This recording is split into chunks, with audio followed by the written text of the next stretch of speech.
Hello दोस्तों, Dalip Hindi short and classes में आपका हार्दिक स्वागत है।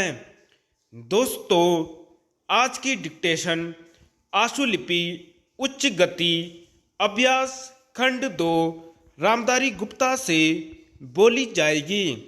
डिक्टेशन की गति 100 शब्द प्रति मिनट होगी। डिक्टेशन स्टार्ट करते हैं 5 सेकंड बाद।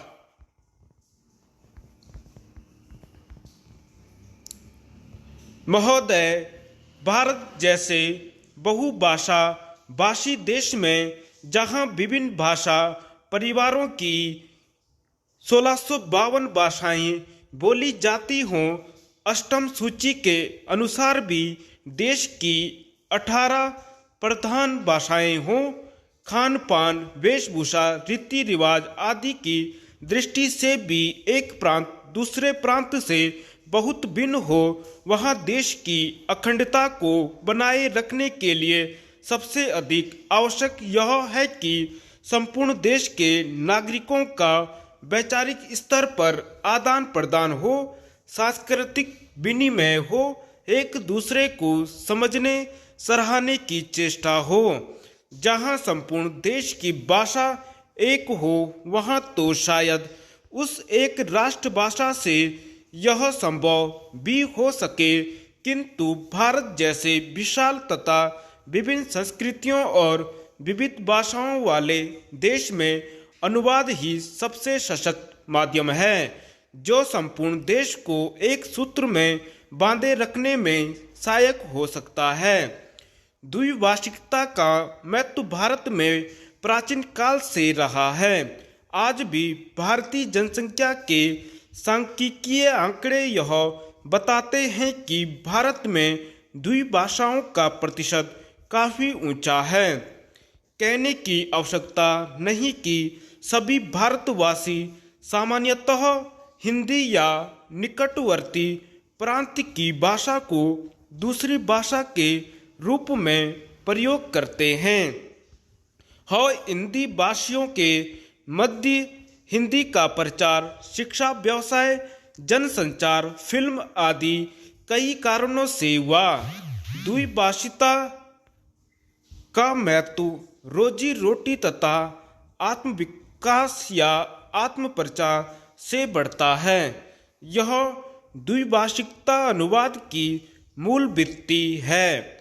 एक व्यक्ति अपने भावों व विचारों को दूसरे तक पहुंचा सके तथा दूसरे की बात स्वयं समझ सके, इसीलिए वह 2 या अधिक भाषाएं सीखता है।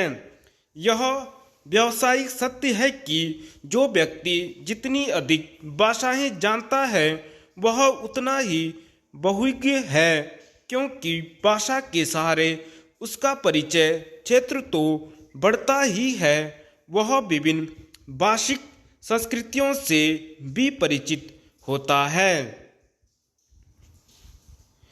देश चाहे भौगोलिक दृष्टि से छोटा हो या बड़ा, शक्तिशाली हो या निर्बल, धनी हो या निर्धन, संश्लिष्ट अंतर्राष्ट्रीय राजनीतिक स्थिति को समझने के लिए दूसरे देशों की साहित्यिक, दार्शनिक, वैज्ञानिक स्थिति को समझने तथा उनसे लाभ उठाने के लिए उसे अनुवाद का सहारा लेना पड़ता है। सभी विकसित देशों में इसीलिए अनुवाद का बड़ा महत्व है। अनुवाद संबंधी बड़े बड़े संस्थान हैं तथा बड़े सुनियोजित ढंग से अनुवाद कार्य होता है। मैं आपको यूरोप के एक छोटे से देश बल्गारिया का उदाहरण देता हूँ। बल्गारिया की जनसंख्या 40 लाख है। बल्गारिया में पर्यटकों की वर्ष भर भरमार रहती है और उसका विदेशी मुद्रा अर्जन का मुख्य स्रोत भी पर्यटन उद्योग ही है।